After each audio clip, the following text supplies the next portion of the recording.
Future సిటీలో land కొనాలని ఆలోచిస్తున్నారా? అయితే వెంటనే మాకు కాల్ చేసి పూర్తి వివరాలు తెలుసుకోండి. నమస్కారం.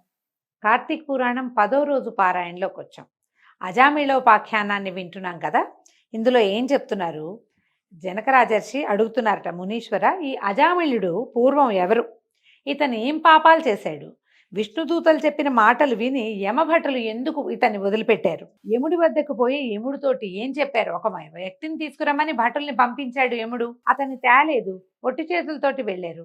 వీళ్ళు ఆయనకి ఏం చెప్పారు, ఆయన ఏమన్నాడు, ఆ వివరాలు అడుగుతున్నారనమాట.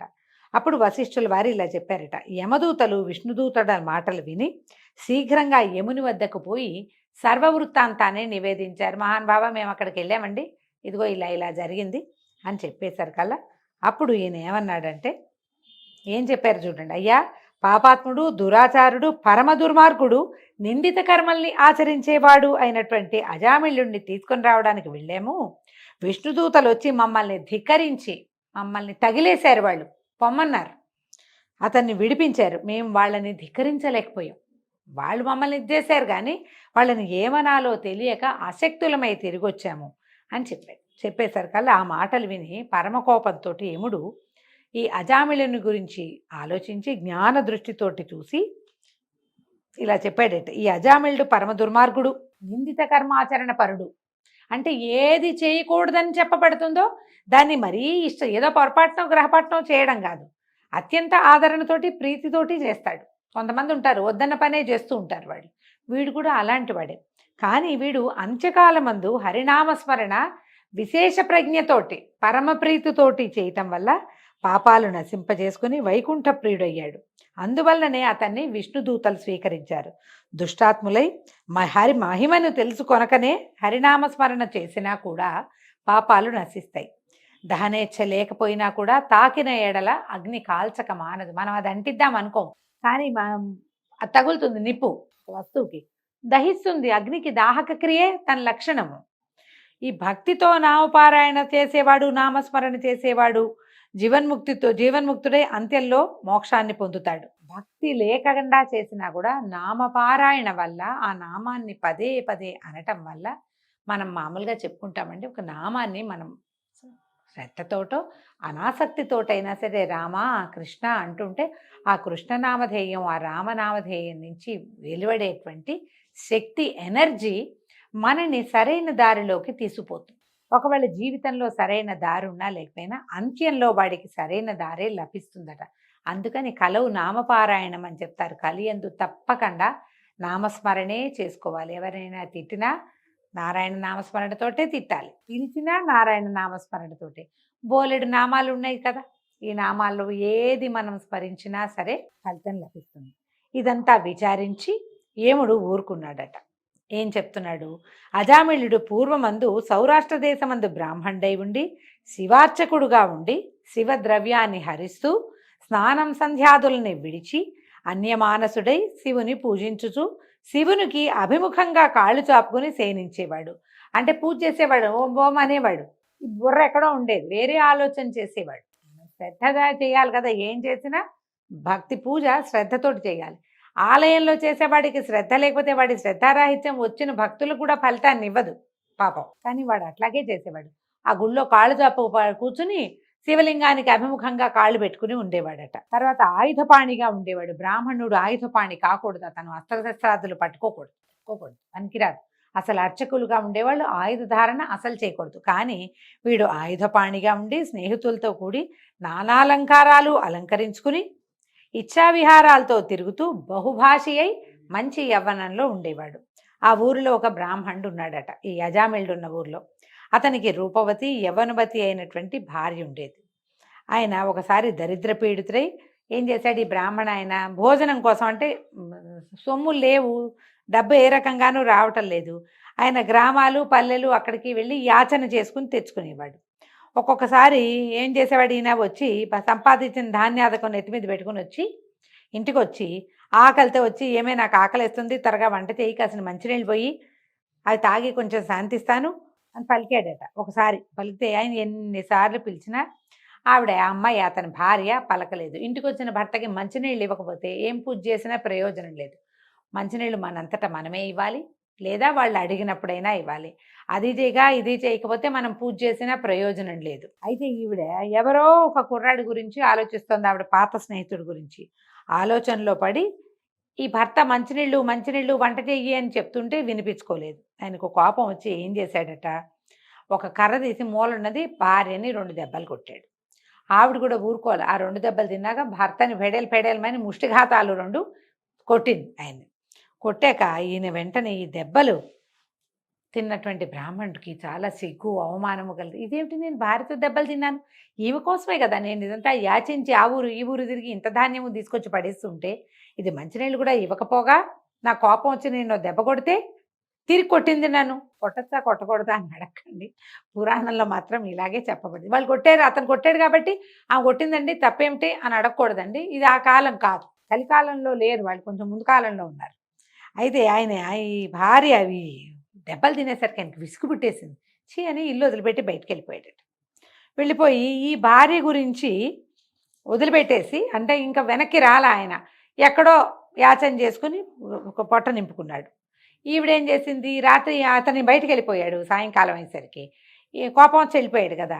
ఈవిడ చక్కగా స్నానం చేసి ఆ భర్త తెచ్చిన ధాన్యాన్ని దంచి చెరుకుని చక్కగా పచనం చేసి రాత్రికి భుజించి మంచి చీర కట్టుకుని తాంబూలం కూడా వేసుకుని ఏం చేసిందట, ఎవడో ఒక స్నేహితుడు ఆమెకు తెలుసు వాడు చాలా బాగుంటాడట, వాళ్ళ ఇంటికి వెళ్ళింది. వెళ్ళేసరికల్లా వాడెవరు, వీళ్ళ బట్టలు ఉతికే వాళ్ళ అబ్బాయి. అక్కడికి వెళ్ళింది. వెళ్ళేసరికి వాడన్నాడు, అమ్మ ఇదేమిటమ్మా మా ఇంటికి వచ్చావు, నువ్వు మా ఇంటికి రావద్దు, మీరు బ్రాహ్మణ స్త్రీవి, ఇట్లా రాత్రిపూట పరాయి వాళ్ళ ఇళ్ళకి రావచ్చా, ఇట్లా కులం తప్పి చేయకూడదు, మీరు గొప్ప కులం వాళ్ళు, మేము హీన కులజులం అన్నాడు. నేను మీ ఇంట్లో పనిచేసేవాడినమ్మా, కాబట్టి ఇట్లా మా ఇంటికి రావద్దు, వెళ్ళంటే అట్లా అదేమిటి నేను నిన్ను వలిచి వచ్చానన్నది. వాడికి విసుగు పుట్టి పక్కనున్న ఒక రోకలతోటి ఆవిడని ఓ దెబ్బ కొట్టాడట. పోవమ్మా చెప్తుంటే వినవేంటి, నీకు తప్పే నాకు తప్పే, పనికిరాదన్నాడు అని రోకలు పెట్టి కొట్టాడు. కొట్టేసరికి ఆవిడ ఊరుకోలే, ఆవిడ భర్తనే కొట్టింది, పీడనగా ఆవిడకేం లెక్క, వాడిని 4 దెబ్బలేసింది, ఆవిడ కూడా ఊరుకోలే. చివరికి ఏం చేసింది, చి అని వాడిని కొట్టాక, నువ్వు తెలివి తక్కువ వాడిగా ఉన్నావు, ఒక స్త్రీ వలచి వస్తే దాంతో హాయిగా సంతోషంగా ఉండవా నువ్వు అని ఏవో నోటికొచ్చిన 4 దుర్భాషలాడి దారి మీద నడిచి వెళ్తుంటే ఈ ముందు ఒక శివాలయ అర్చకుడు గురించి చెప్పుకున్నాం కదా, వాడు శివ పూజ శ్రద్ధగా చేయడు, వాడు కనపడేసరికల్లా వెళ్ళి ఆమె అతన్ని అడిగింది, ఆ భర్త ఇంట్లో లేడు, ఒక స్నేహితుడి కోసం వచ్చాను, వాడు లేడు, మన ఇద్దరం కులాసాగా గడుపుతాను రమ్మంటే ఈ అర్చకుడు ఆమెతో కలిసి వెళ్ళేసరికల్లా సరే తెల్లవారులు వాడితోటి కాలక్షేపం చేసింది. తెల్లవారు సూర్యోదయం అయ్యేసరికల్లా ఆవిడకి బుద్ధి వచ్చిందట, అయ్యో ఇదేమిటి ఇట్లాంటి పని చేశాను నేను, మా ఆయన ఎక్కడికి వెళ్ళిపోయాడో అని చెప్పి ఆయన ఎక్కడన్నాడో అని ఆ ఊరు ఈ ఊరు వెతుకుని పక్క ఊర్లో ఎక్కడో ఆయన ఎవరి బాకిట్టోనో పడుకుని ఉంటే, అయ్యో నన్ను క్షమించండి, పొరపాటున మిమ్మల్ని కొట్టాను, చాలా తప్పు చేశాను, మీరు రండి అని బతిమలాడి ఆయన్ని ఇంటికి తెచ్చుకుందట. గృహంలో సౌఖ్యంగా ఉంది. ఆ తర్వాత ఇలాంటి పనులు చేయలేదు, ఓసారే చేసింది ఈవిడ ఈ పని. తర్వాత కొంతకాలానికి శివార్చకుడు మరణించి యమలోకంలో పడి క్రమంగా రౌరవాది నరక దుఃఖాలన్నిటినీ అనుభవించి చివరికి భూమి యందు సత్వనిష్ఠుని కుమారుడైన అజామిళుడుగా జన్మించాడు. ఇప్పుడు మనం ముందే చెప్పుకున్నాం, ముందు పురాణాల్లో ఏం చెప్పాము, ముందు రోజుల్లో వీడు పందిగానో కుక్కగానో ఓరపందిగానో లేకపోతే పంది కుక్కగానో పుట్టాలి. అజామిళుడుగా ఎట్లా పుట్టాడు, పైగా పుట్టింది ఎక్కడ, సత్వనిష్ఠుడనే బ్రాహ్మణ కుటుంబంలో పుట్టాడు. ఎందుకు పుట్టాడండి అంటే ఇతను కొంతకాలం శివాలయంలో అర్చన చేశాడు. మనం చాలాసార్లు ఈ మాట వింటుంటాం, తెలిసి చేసినా తెలియక చేసినా అగ్నికి దాహక శక్తి ఉన్నట్టుగానే ఈ పూజా విధానాల వల్ల లేదా ప్రతిరోజు తెల్లవారుజామునే స్నానం చేయటం వల్ల, శివాలయంలో దీపారాధనలు వెలిగించడం వల్ల అతనికి ఒక బ్రాహ్మణ కుటుంబంలో పుట్టేందుకు అవకాశం లభించింది. తర్వాత ఆయనకి ఇవి కూడా అయినాయి, మన ఉపనయనాది సంస్కారాదులు కూడా జరిగినాయి, పుణ్యం వల్ల ఇది లభించింది. కానీ సరైన ప్రవర్తన కలిగి లేడు, పాతకాలపు దుష్ప్రవర్తన వల్ల దుష్ప్రవర్తన వచ్చింది ఈ జన్మలో కూడా. కానీ ఏమైంది, ఆ కార్తీక పౌర్ణమి నాడు అతను శివదర్శనాన్ని చేశాడు, అంత్యంలో హరినామస్మరణ చేసే అవకాశం కూడా, కుమారుడే నారాయణుడు అనే పేరు కలిగి ఉన్నాడు, నారాయణ నారాయణ అనేసరికల్లా ఇలా నానా రకాల దౌర్భాగ్య కర్మలు చేసిన వాడైనప్పటికీ కూడా అతని 7 జన్మార్జిత పాపాలతో 7 జన్మల నుంచి అతను ఎన్నో పాపాలు మూట కట్టుకుంటే అవన్నీ పోయినాయి అతనికి. ఈ బ్రాహ్మణి కూడా ఎవరైతే భర్తను కొట్టి తర్వాత ఎవరో స్నేహితుడిని కూడా కొట్టి ఇతనితో కలిసింది కదా, ఆమె కూడా కొంతకాలానికి మృతి చెంది నరకమునందు అనేక యాతనలు పొంది తిరిగి భూమి యందు కన్యాకుబ్జంలో ఒక చండాలుడికి పుత్రికగా జన్మించిందట. అతను ఆ పుట్టిన సమయం మంచిదా అని ఒక బ్రాహ్మణ ఆయన్ని అడిగాడట. అయితే ఆయన ఏమన్నాడు, అయ్యో ఇది తండ్రి గండాన పుట్టిందిరా, ఈ సమయం మంచిది కాదంటే ఈ చండాలుడు ఏం చేశాడు, ఆ శిశువుని తీసుకుపోయి నవజాత శిశువుని అరణ్యంలో వదిలిపెట్టాడు. వదిలిపెడితే ఒక బ్రాహ్మణ ఆయన ఆ దారిలో వెళ్తూ పసిబిడ్డ ఏడుస్తుంటే, అయ్యో ఎవతో పిల్ల ఎవరో అని అనుకుని ఈ అరణ్యంలో వదిలిపెట్టబడినటువంటి చంటి పిల్లని తీసుకొచ్చి తన ఇంట్లో దాసీగా ఉన్న స్త్రీకి ఇచ్చి పెంచమన్నాడు. పిల్లకి కాసిన పాలు పోయి పసిబిడ్డ వృధాగా చనిపోతుందంటే ఆ దాసి ఆమె పెంచింది, దాసి ఆవిడ కూతురుగానే ఉంది. ఆ దాసి ఆవిడ్ని కూతురునే ఈ అజామిళుడు దగ్గరికి తీశాడు.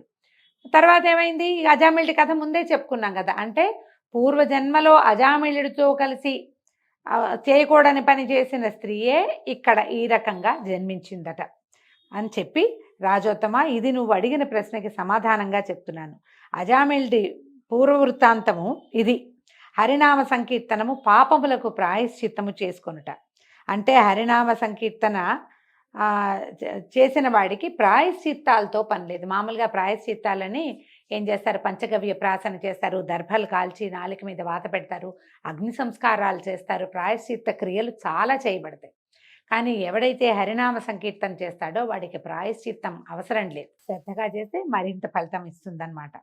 అలాగా లేకపోతే ఇవన్నీ చేయాలన్నమాట. ఎవరి నాలుక హరినామ సంకీర్తన చేయదో, ఎవడి మనసు హరిపాద పద్మాలని స్మరించదో, ఎవరి చెవులు హరిచరిత్రలు వినవో వాడి పాపాలు పోవు. వాడి పాపం మూట కట్టుకుంటూనే ఉంటాడు. అయితే ఇక్కడ ఏం చెప్తున్నారు, ఈ చింతన మాని ఈ మిగిలిన పాప చింతన మానేసి హరిని స్మరించే వాళ్ళు ముక్తిని పొందుతారు. ఇందులో సందేహం లేదు. కాబట్టి కార్తీక మాసమందు ఆచరించిన ధర్మము అతి సూక్ష్మమైనా కూడా అది గొప్పది కానీ పెద్దది కానీ వేటినైనా సరే, పెద్దవాటిని చిన్నవాటిని పెద్దవాటిని, పెద్దదాని కానీ చిన్నదాని కానీ పాపాలని పోగొడుతుంది. కార్తీక ధర్మానికి పాపాలు నశింపజేసే సామర్థ్యం ఉంది. కాబట్టి కార్తీకంలో ధర్మం ఆచరించని వాడు నరకాన్ని పొందుతాడు, ఇది నిశ్చయము. ఈ పాపాలు నశింపజేసేటువంటి అజామిళుని కథ విన్న వాళ్ళకి సమస్త పాతకాలు నశించి మోక్షాన్ని పొందుతారు. ఈ కథ వినేవారు కూడా పాప విముక్తులై వైకుంఠమునందు విష్ణువుతో కలిసి సుఖిస్తారు. ఇది చెప్తున్నారండి. ఈ రోజుతోటి 10వ రోజు పారాయణ పూర్తయింది. రేపు ఉదయం 11వ రోజు పారాయణలో మళ్ళీ కలుసుకుందాము. నమస్కారం.